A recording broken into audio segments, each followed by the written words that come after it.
Hey guys, Adam Trigger here, wagertalk.com. It's Tuesday. I'm here to talk Major League Baseball. But first, please give us a like and subscribe. Follow our channel so we can continue to give you free picks in Major League Baseball all season long. I have a 5% play up in Major League Baseball tonight. I'm on an excellent overall baseball run, 11-5 in my past 16 plays going into Tuesday. 5% play goes tonight. And we're going to talk about a play that was a 5% play for me a few weeks back that I ended up on the wrong side on, and sort of what I saw in that game, which leads me to some thoughts here in this game between the Giants and the Phillies. So if you go back earlier part of this month, I had Giants plus 1.5 in this very matchup. Same matchup, really. Mason Black making his Major League debut. Zack Wheeler on the other side for Philly. And admittedly, it was the wrong side. I thought that, I kind of, had followed Black through AAA, thought he was awesome in the early part of the season at, for AAA Sacramento, 1.01 ERA, 0.90 whip at the AAA level. Thought they might be able to catch the Phils off guard in that game. And they actually did for a period of time because Black looked really good, I would say, first time through the order. But what happened to him is Bob Melvin left him in too long. And I don't know if it was him leaving him in too long or Bob Melvin just being like, hey, we're in the majors now. Like, we need to get 5 innings out of our starters. This is the fourth of a four-game set with Philly. I don't have bullpen guys left. But the reality was he pushed Black past what his sort of AAA pitch count had been, got him into trouble, didn't have Miller ready to come out of the bullpen, and I believe it was Bryce Harper that took him deep and kind of set the tone for what ended up being a 6-1 Phillies win. Now, that was almost a month ago. Since we have the benefit of having now seen Mason Black pitch 4 more times, and he really hasn't worked deep yet.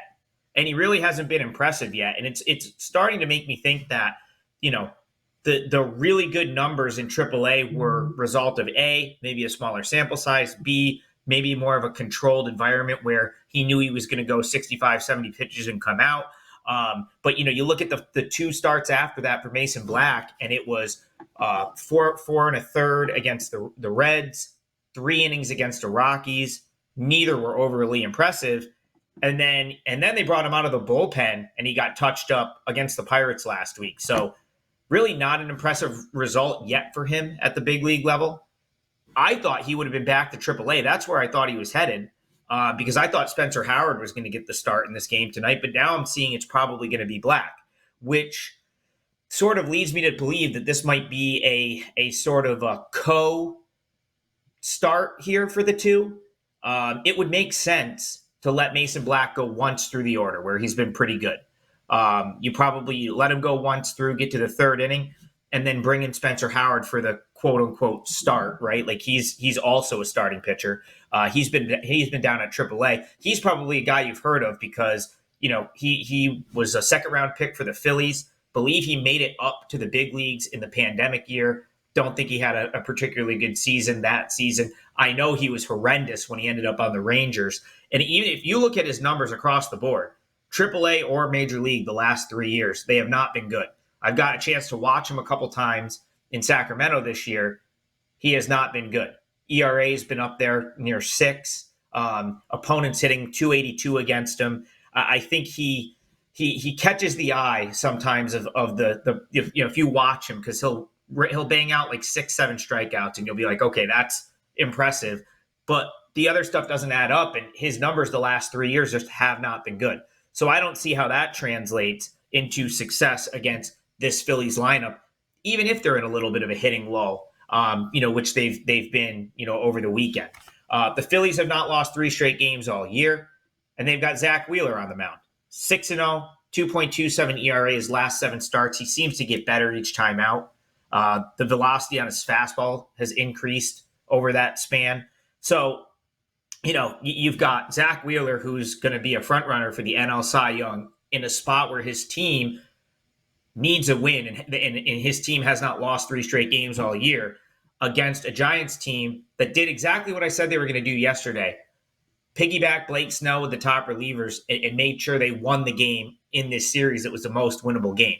So what I think you're going to have here is Black and Howard kind of splitting this game, and then the mop-up relief guys. I think they'll rest all of the top relievers. That's the Giants. Ryan Walker pitched back-to-back games. Camilo Doval has pitched 3 out of the last 4 days. So you're going to get, if you're the Phillies, you're going to get 2 very average pitchers, followed by the depth guys in the bullpen, and no Lamont Waite, who looks like he's headed to the IL after straining his hamstring yesterday. And he's really been a huge piece for them on a team that has struggled offensively at times.